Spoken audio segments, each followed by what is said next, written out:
Craving falafel and thinking of making it at home? Today I'm sharing my from scratch falafel method so you get crisp, soft and perfectly cooked falafels that don't fall apart. Watch till the end. I will also show you how to make the best sauce to eat them with. I'm Shrikant Singh and welcome to our channel Happy Belly Fish. Okay, rule number 1, you cannot make falafel with cooked chickpeas. It will be anything but falafel.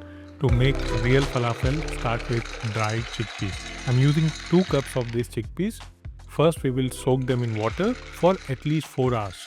But honestly, for best results, soak it overnight, and that's your prep, which is done in advance. Now, if eating falafel makes you feel bloated, soak them for 24 hours. Yes, you heard it right. That long. But just remember to rinse and change the water around 2 to 3 times. This keeps them fresh and easy to digest. Any recipe that you make with chickpeas, do this and you will see the difference. Now this has soaked for around 12 hours, and once soaked, you can see how they have expanded.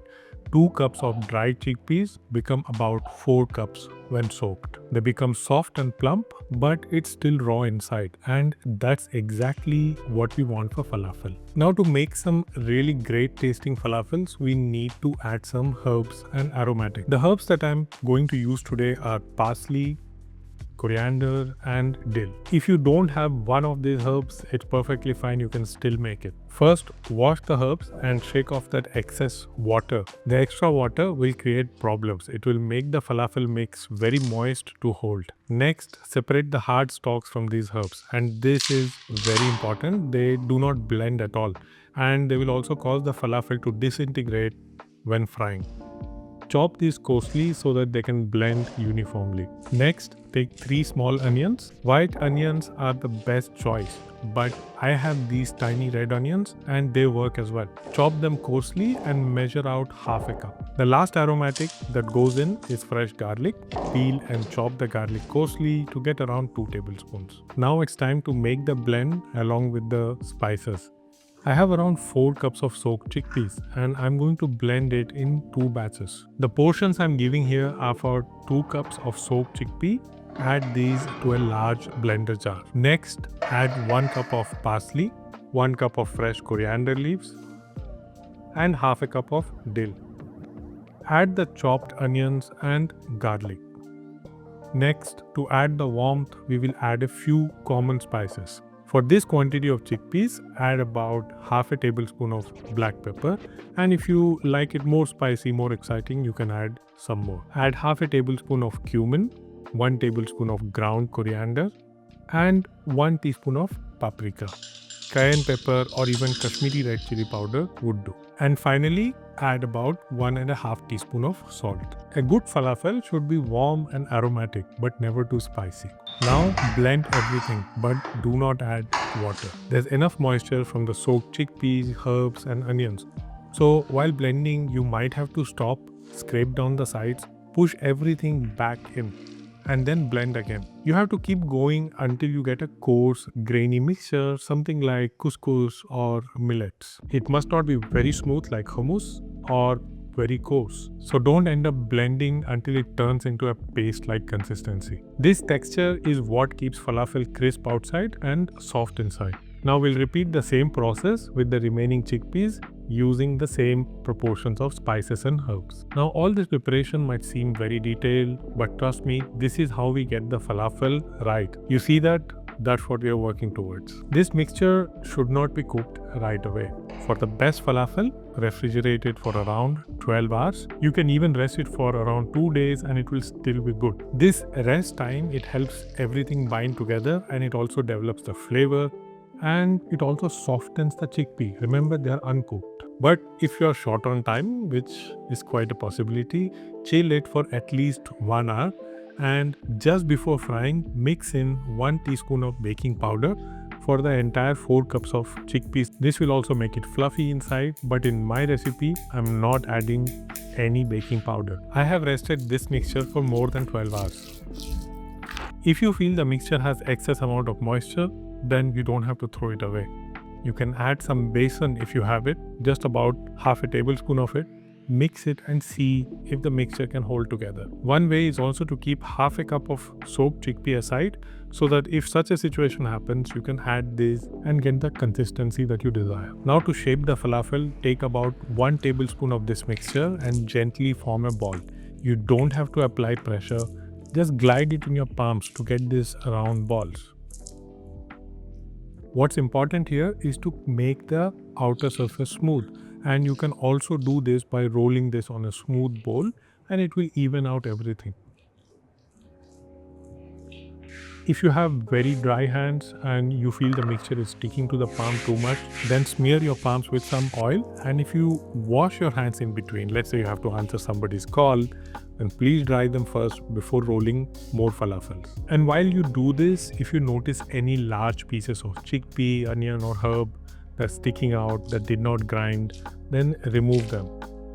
Those rough bits are what causes the falafel to crack open in the oil. Another way I like is to flatten it lightly on my palm and smooth the edges. Sometimes you will see falafels which are shaped like this. I also coat them lightly with few sesame seeds. So just sprinkle and gently press so that they stick. It will give a nice nutty flavor and aroma and adds to the texture. And quite simply, it makes it look nicer. With all the falafel balls ready, let's fry them. And quite often, this is the hardest part. But before we move on to fry them, I would really appreciate your support, whether that's by liking this video, subscribing to our channel, or by checking out our very affordable Healthy Desserts ebook. Now for frying, use a deep, heavy pot. Cast iron is ideal, or glazed cast iron pots. They are also a very good investment in your kitchen. So add about 500 ml of oil to this, and if you want to use less oil, just use a smaller pot which is deep enough and fry few falafels at a time. The oil should be around 170 to 180 degrees Celsius, and like me, if you don't have a thermometer, you can test it by dropping a tiny bit of this mixture in it. If it floats and bubbles gently, the oil is ready. If the oil starts to smoke, then it's too hot. That will burn the outside while the inside will remain raw. When you fry, add just a few falafels at a time. Don't overcrowd the pan as it will cause uneven cooking. After about 30 seconds, gently turn them so that you can cook evenly. This should take roughly 3 to 4 minutes to become brown and crisp. If you are frying frozen falafel, add them straight in.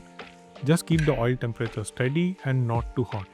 If you don't want to deep fry, you can also air fry this at 180 degrees Celsius about 12 to 15 minutes, and you have to flip it halfway. And if you're using an oven, bring the oven to around 200 degrees Celsius and then bake it in convection mode for about 20 to 25 minutes. In both these cases, do not completely go oil free. Lightly brush these with oil.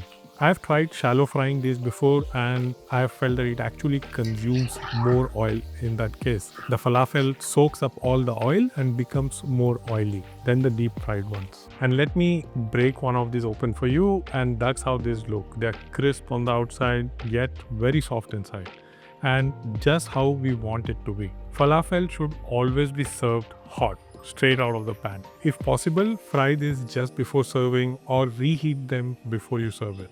There's one more thing, they must always be served with good sauce, and I'm not talking about ketchup here, that would ruin it. Let me show you how you can make this classic garlic tahini sauce, and it takes no time. Take a small blender jar and add 2 tablespoons of white tahini. Tahini is nothing but sesame paste, and it's very healthy for you. Add 1 tablespoon of chopped garlic, 1.5 tablespoons of lemon juice, and some salt to taste.